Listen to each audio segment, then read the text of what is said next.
سلام بچه، قبل از هر چیزی صبحتون بخیر. لایک، کامنت، سابسکرایب فراموش نشه. بچه ها میخوام یه تئوری براتون راجع به فناف آوردم. بچه ها توی بازی فناف سیستر لوکیشن اون عروسک دختره یکی از 2 نفر بودن با هم همکاری کردن، یه پیتزا فروشی افتتاح کردن.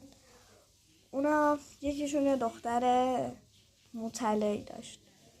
اون دختر مطلعیه بدون اجازه پدرش رفت داخل یه اتاقی که اون دختر رباته بود و دختر رباته یه بستنی بهش داد. تا بستنی رو گرفت خودش شد جذب، یعنی اون بچه جذب بدنش کرد، بدنش باز شد، جذبش کرد و به طرز وحشتناک اون بچه مرد. این شکلی بود داخل بدنش.